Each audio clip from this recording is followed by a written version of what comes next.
Hello students, good morning. इस video में अभी मैं आपको बताने वाला हूँ HTML के ऊपर बेटर से काम करने के लिए और अच्छे से काम करने के लिए हमारे पास एक IDE होता है, इंटीग्रेटेड डेवलपमेंट इन्वायरमेंट सॉफ्टवेयर होता है, जिसका नाम होता है विजुअल स्टूडियो कोड। आप विजुअल स्टूडियो कोड लिख के टाइप करेंगे, अब code.visualstudio.com जो आपका लिंक है इसके ऊपर क्लिक करेंगे, डाउनलोड फॉर विंडोज़ पे क्लिक करेंगे। 60 MB के आसपास का फाइल है ये। अभी जैसे ही स्टार्ट हो जाएगा डाउनलोड होना 61 MB, अभी ये डाउनलोड हो जाता है। उससे पहले देखते हैं हम इसके बारे में, कुछ स्ट्रीमलाइन डिबगिंग हो सकती है इससे। और देखिए Python, C++, ESLint, C, .NET और विजुअल स्टूडियो, लाइव सर्वर, ये सारे एक्सटेंशंस जो हैं हमारे विजुअल कोड में हमें इनबिल्ट मिलते हैं। इनबिल्ट मिलने का क्या मतलब होता है, हमें अलग से कोई पाइथन की या अलग से C++ की, सी की या .NET की कोई अलग से फाइल क्रिएट करने की जरूरत नहीं है। नोटपैड या किसी एडिटर का यूज करके, विजुअल स्टूडियो का यूज करके हम डायरेक्ट उस फाइल पे काम कर सकते हैं। एकदम से वो क्रिएट हो जाती है। जैसे ही हम फॉर एग्जांपल पाइथन का जो एक्सटेंशन होता है वो .py होता है। फॉर एग्जांपल मैं वीरू.py अगर वहाँ पे लिखूंगा तो वो अपने आप ही फाइल वहाँ पे फोल्डर में क्रिएट हो जाएगी। अभी हम देखेंगे वो चीज़ कैसे होती है। पहले हम स्टेप बाय स्टेप देखते हैं कि विजुअल कोड को आपको आपके पीसी में इंस्टॉल कैसे करना है, क्योंकि काफ़ी इफेक्टिवली आप इससे अपनी HTML पे प्रैक्टिस कर सकते हैं।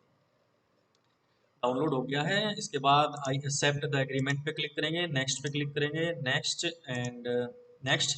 यहाँ पे देखो, यहाँ पे दो ऑप्शन हैं। एक तो क्रिएट ए डेस्कटॉप आइकन पे टिक कर देना, ऐड ओपन विद कोड कर देना, अभी इसका यूज बताऊंगा क्या होता है, and add open with code कर देना, extend to Windows explore directory. ये दो ऑप्शंस टिक कर देना और नेक्स्ट कर देना।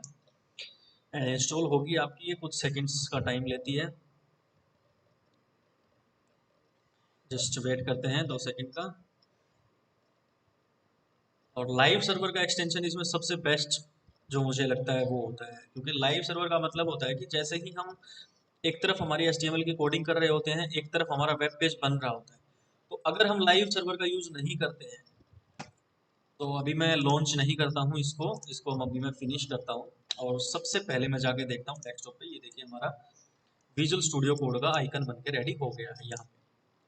अब मैं जाऊँगा हमारे माई कंप्यूटर के अंदर, और मैं जाता हूँ डी ड्राइव के अंदर, और यहाँ पे मैं एक फोल्डर बनाता हूँ नया, जिसका नाम मैं रख देता हूँ HTML and web development complete. ठीक है। अब मैं इस फोल्डर को ओपन करता हूँ, राइट क्लिक करूंगा तो देखो यहाँ पे मेरे पास नीचे ओपन विद कोड का ऑप्शन ओपन होता है। पहले ये नहीं आता है, विजुअल कोड इंस्टॉल करने से पहले ये ऑप्शन हमारे पास नहीं होता है। तो ओपन विद कोड जब मैं करूँगा तो हमारा विजुअल कोड तो ओपन होगा ही होगा, साथ में सीधा ही डायरेक्ट हमारा ये फोल्डर वहां पे ओपन हो जाएगा, जिसके अंदर हमें अब हमारे HTML से रिलेटेड सारे के सारे काम करने की। ये देखिए लेफ्ट साइड में एक्सप्लोरर के जस्ट नीचे HTML and web development complete का जो फोल्डर था हमारा, उसके अंदर हम आ चुके हैं। अब इसके जस्ट राइट साइड में न्यू फाइल का जो ऑप्शन है, जैसे इस पे क्लिक करेंगे तो देखो यहाँ पे हम न्यू फाइल बना सकते हैं। फॉर एग्जाम्पल मैं एक फाइल बना देता हूँ हमारी HTML के नाम से। ठीक है, एक फाइल में बना देता हूँ यहाँ पे वीरू.py के नाम से। ठीक है, एक फाइल में यहाँ पे बना देता हूँ वीरू.css के नाम से, एक फाइल में यहाँ पे बना देता हूँ वीरू.js के नाम से।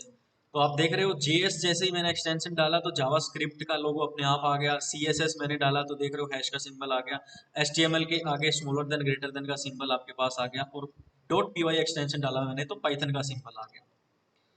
अब ये मैंने 3-4 फाइल जो क्रिएट की हैं, आप देखोगे कि जो हमारा फोल्डर था वहां पे देखो, आप यहाँ पे अपने आप ही ये फाइल्स क्रिएट हो गई हैं सारी की सारी। Cascading style sheet, JavaScript file, Python file और क्रोम HTML डॉक्यूमेंट, चारों चार फाइल्स मैंने वहां पे क्रिएट की थी यहाँ पे, वो चार की चार फाइल्स यहाँ पे आ गई। अदरवाइज हमें क्या करना पड़ता है, नोटपैड या नोटपैड प्लस प्लस ओपन करके हमें एक फाइल क्रिएट करनी पड़ती है, फिर उसको सेव एज करना पड़ता है, बहुत सारे काम करने पड़ते हैं। लेकिन विजुअल स्टूडियो कोड में हम यहाँ पे डायरेक्ट एक्सटेंशन सिंपल लिख के और हमारे फोल्डर में वो चीज़ें क्रिएट हो जाती हैं। तो हमें ना जावास्क्रिप्ट पे काम करना है अभी, ना हमें CSS पे करना है, ना अभी पाइथन पे करना है, हमें HTML पे काम करना है। ठीक है, तो HTML पे काम करने के लिए अब देखिए एक चीज़ है, हम हमारे लिए सबसे बेस्ट क्या है, अगर हम नोटपैड प्लस प्लस या नोटपैड का यूज़ करते हैं तो हमें ओपनिंग टैग क्लोजिंग टैग दोनों लिखने पड़ते हैं। विजुअल स्टूडियो कोड में स्मॉलर देन का साइन HTML, और जैसे ही मैं ग्रेटर देन का साइन लगाऊंगा तो मेरे पास ओपनिंग और क्लोजिंग दोनों टैग अपने आप ही लिखे हुए आ जाते हैं, तो हमारा यहाँ पे टाइम सेव हो जाता है। ठीक है, HTML के बाद दूसरा टैग में अगर हेड टैग स्टार्ट कर रहा हूँ, तो जैसे ही मैं हेड के बाद ग्रेटर देन का साइन लगाता हूँ तो मेरे पास दोनों ओपन हो जाते हैं। यहाँ पे मैं हमारे पेज का टाइटल देता हूँ, तो देखो टाइटल भी दोनों ओपन हो गए। हेलो वर्ल्ड मैंने टाइटल दे दिया, ठीक है, और कंट्रोल S से मैंने कर दिया सेव। अब हमारे फाइल को जाके मैं ओपन करता हूँ, देखो हमारा टाइटल आ गया है हेलो वर्ल्ड। ठीक है, अब यहाँ पे मैं स्टार्ट करता हूँ हमारा बॉडी पार्ट, और बॉडी पार्ट में फॉर एग्जांपल मुझे कोई इमेज इंसर्ट करनी है, इमेज स्पेस SRC, आप लोग जानते हो SRC एट्रीब्यूट यूज करते हैं, इज इक्वल टू का साइन, और डबल कोट के अंदर अब हमें उस इमेज का सोर्स बताना होता है कि वो इमेज है कहाँ पे। अब फॉर एग्जांपल अगर मैं वापस से फोल्डर में जाऊं और हम देखते हैं कहीं से कोई इमेज उठाते हैं, ठीक है, ठीक है, हम ये इमेज उठा लेते हैं, इसको मैं यहाँ से करता हूँ कट, और मैं जाके पहले क्या काम करता हूँ, हमारा जो फोल्डर था उसमें जाके मैं इस इमेज को पेस्ट करके, और इसका थोड़ा सा मैं रीनेम कर देता हूँ, साइज IMAGE, ठीक है, इमेज मैंने इसका नाम लिख दिया है। अब मैं जाऊँगा विजुअल कोड में, अब आप देख रहे हो जो इमेज मैंने इस फोल्डर में यहाँ पे सेव की है, ये इमेज मैंने जो यहाँ पे सेव की है, ये इमेज देख रहे हो आप यहाँ पे HTML डॉक्यूमेंट के नीचे, यहाँ पे, क्योंकि ये फोल्डर, हम इस फोल्डर के अंदर है। अब वहां पे जो फोल्डर में जो भी हम काम करेंगे वो यहाँ पे सेव होता रहेगा, और यहाँ पे अगर कोई फाइल क्रिएट करते हैं तो वो इस डॉक्यूमेंट में सेव होती रहेगी। तो सिंपली अगर इसी फोल्डर में हमारी इमेज है तो हमें सिर्फ नाम लिखना होता है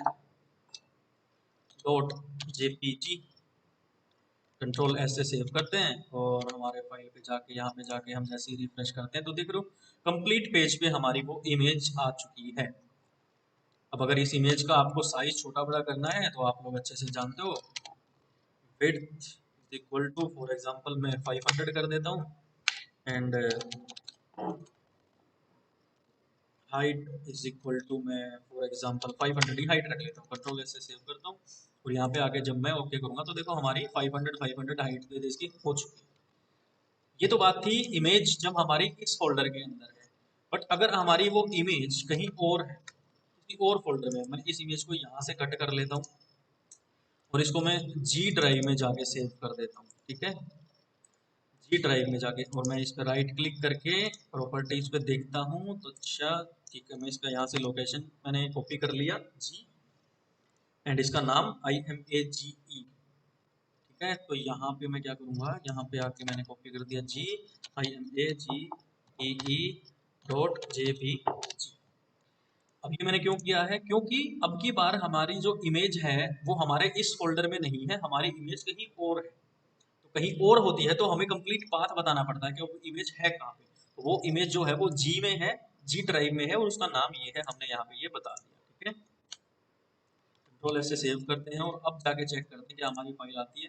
देखो अब भी हमारी वो इमेज जो है हमारे वेब पेज के ऊपर आ रही है। ओके स्टूडेंट्स, सो इस तरह से आप जो है वो अपने विजुअल स्टूडियो कोड को इफेक्टिवली यूज कर सकते हो। किसी भी चीज़ की ज़रूरत नहीं है आपको, विजुअल स्टूडियो कोड का यूज़ कीजिए बेटर एक्सपीरियंस के लिए, HTML में प्रैक्टिस करने के लिए। आपको अच्छा लगा होगा, ठीक है, तो आप इसको डाउनलोड करिए, कंप्लीट प्रोसेस मैंने आपको बता दिया है, and thank you so much students.